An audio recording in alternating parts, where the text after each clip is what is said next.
Hi there, it's Steve here, the linguist on language. I haven't done a video for quite a while because I've been traveling with my wife, 40th anniversary, as I said earlier. We were in Portugal, which was lovely. The people are so friendly and polite, and it's just a sense of richness being with those people and seeing the old towns and the culture that they have and the food and the good wine, and it was great. And now we're in Spain, which is a little more dramatic. The people are not as polite and gentle. They're a little rougher, but they still are friendly, and you still have that sense of participating in another people's culture and space. We were in Llerena, which is, well, first of all, we visited Cáceres, which is an old medieval town in Extremadura, which was phenomenal. Just a sense of being, 800 years back in history. Then we were in Llerena, which is a quiet, whitewashed, but very affluent and clean little town in southern Spain, near the border with Andalusia. Now we're in Seville, which is just a groveling ant heap of humanity. I mean, you just have this, it's so human. You've got, old churches and people running their markets out of them and building into them, and the streets are full of people all the time, and they don't really make eye contact, but they don't run into you either, and it just moves, and people are forever sitting down and having sandwiches, drinking tea, coffee, drinking wine, eating tapas of different kinds, and it's little shops, and it's just humanity.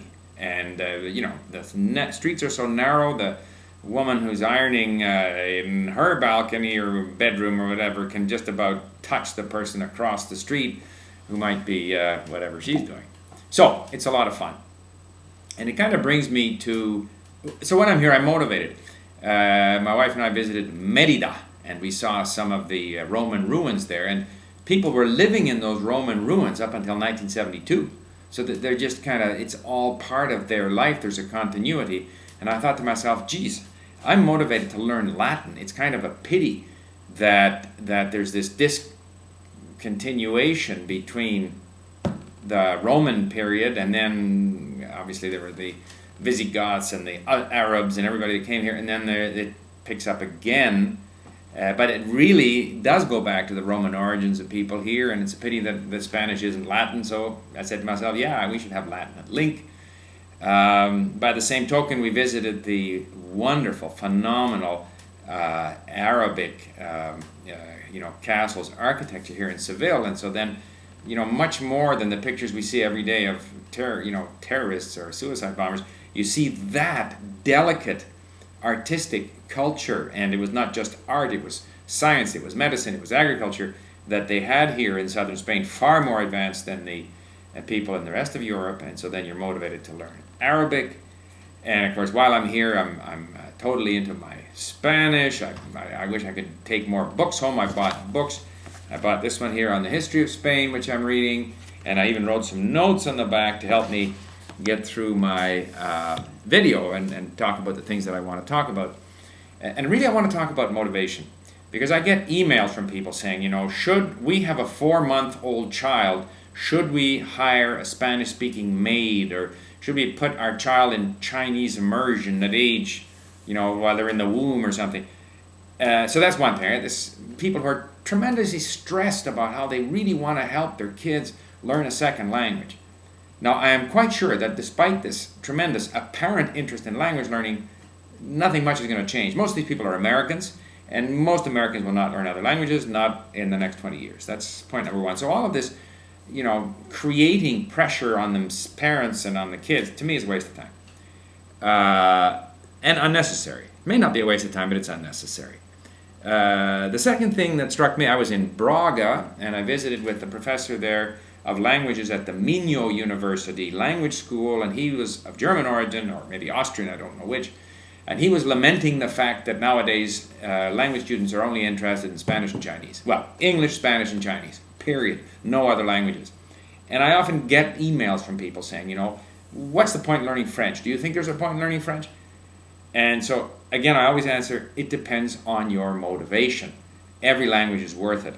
And I think it's a pity if we try to reduce language learning down to some kind of utilitarian, my kid has to have Chinese because the Chinese economy is going to be so dominant, so I want my son or daughter to have a better chance. No, it's got to come down to motivation. And then I was, contemplating, because I always visit bookstores, so I go into the bookstore here, and the language section in the Spanish bookstores is the same as in every other bookstore.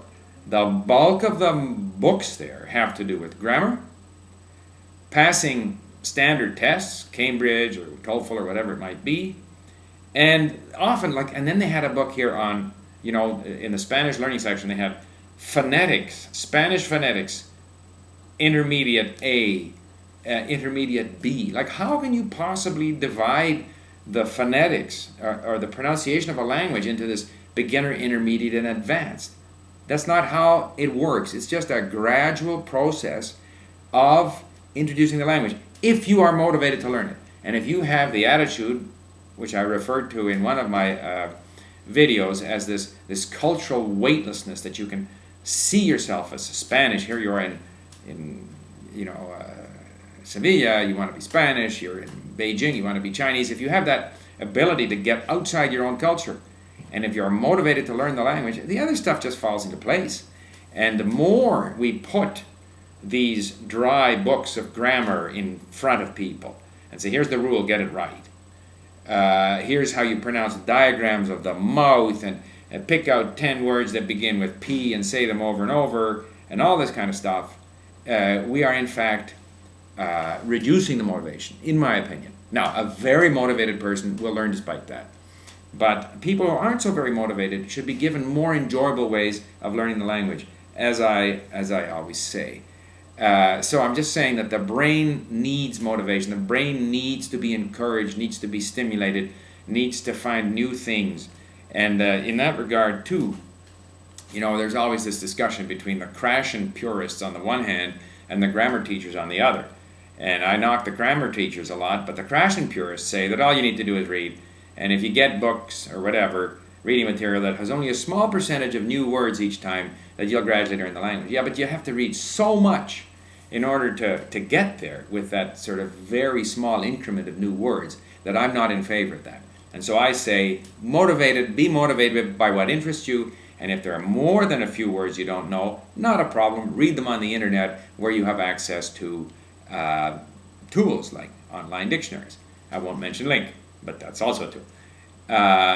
And I do believe, despite the Krashenites and whatever other proof they have, that when you do study words that you have selected from your own listening and reading, and when you try to produce the language after, when you're ready for it, and you get things wrong and you're corrected, it helps you notice. And there are a lot of things that happen in the language that we don't notice. So, motivation by all means, but also a certain amount of attention to what's happening in the language. And that was that. The other thing I wanted to mention that came up while I was traveling was this whole issue of this Canadian language portal that was put up. I don't know what it cost them to do that. It's a Canadian government thing. Money's not an object. A bunch of information about language learning. Again, the language establishment shoving itself in the face of, say, under the guise that they're trying to help people learn languages, they advertise there's this course and that course and these translators and these interpreters. Here we are, the Canadian language industry. That's not what it's all about. Language learning is about motivation. Here I am in Spain. I'm very motivated to learn my Spanish.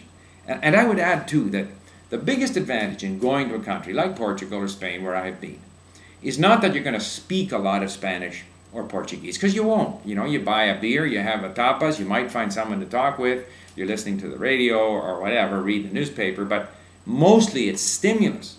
And the big reason to go to a country and expose yourself to the culture is that it stimulates you to learn. But the learning, you still have to do it on your own, and it's primarily an input process. And if you go to my blog, The Linguist on Language, you'll see a little piece that I did on the principles of input-based language learning. And I better stop. Thanks for listening.